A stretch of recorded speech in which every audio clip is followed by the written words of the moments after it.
So I've spent the last few days here in Wyoming with some good friends of mine, hiking and not sleeping enough, and taking photos around Grand Teton National Park.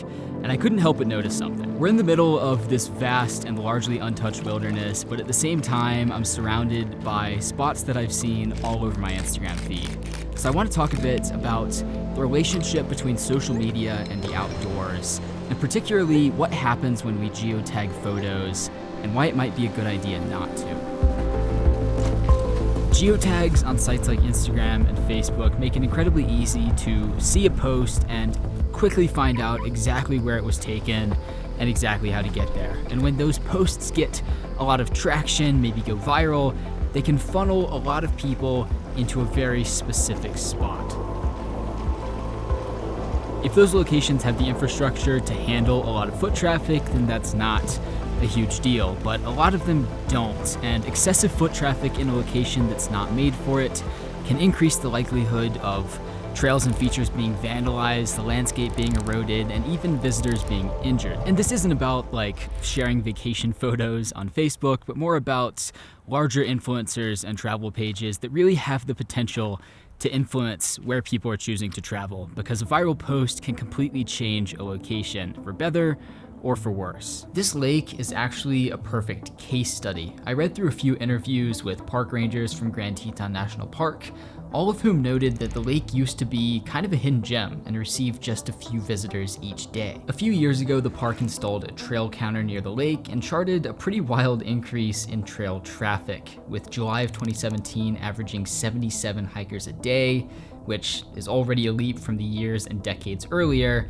but that number has since climbed to an average of 245 hikers a day in July of last year. Compare that to the mild fluctuation in the number of people visiting the entire park, and it becomes clear just how many people are flocking to this specific spot. That increased traffic is largely the result of the location gaining popularity on social media, and it's resulted in erosion to the trail and even injuries to hikers. To make matters worse, the trail isn't officially maintained by the Park Service, which just makes it that much more vulnerable to erosion and damage.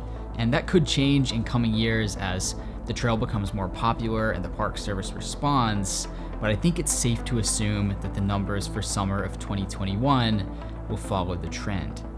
And now let's get into the counter argument to that, which is basically just that the outdoors is for everyone, which it is, and that by refusing to share locations, you're selfishly trying to keep these spots a secret and essentially trying to gatekeep the outdoors. And that argument makes a lot of sense, but here's where I think it falls apart a bit. And this is just from personal experience, but I think it goes for most other photographers and hikers as well. The vast majority of the places you see in my photos and videos were found through just a lot of research. No inside scoop or anything like that.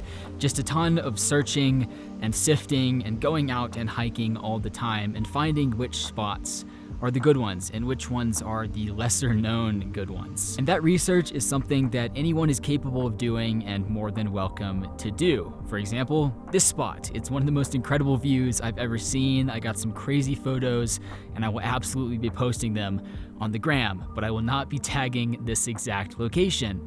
However, if you see those photos and you're inspired enough by this location that you want to go see it yourself, you can do probably 10 or 15 minutes of research and find it. And hell, if you reach out to me privately and ask for some pointers about this location, how to access it, how to photograph it, chances are I'll help you out.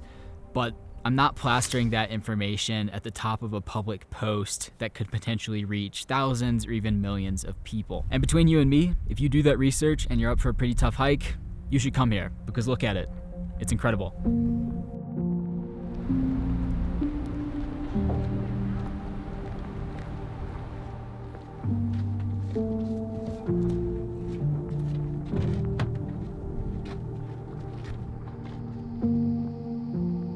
So maybe you agree with me here, maybe you don't, but if you do and you want to avoid geotags the next time you post, what are some of the alternatives? Well, typically what I end up doing is tagging a more vague location, like a country or state, a park, or a wider geographic region, like a mountain range. This provides some context where the image was taken without giving away the exact spot. And keep in mind, these locations are large enough to to handle a lot of visitors. It only becomes a real issue when those visitors all go to the exact same spot. And then, of course, there's always the option of just not tagging any location at all. Regardless, it's important to be informed and conscious of the impact that we can have on the outdoors, even in a place that feels as un-outdoorsy as social media, and especially if you're in a position to really influence where people choose to travel.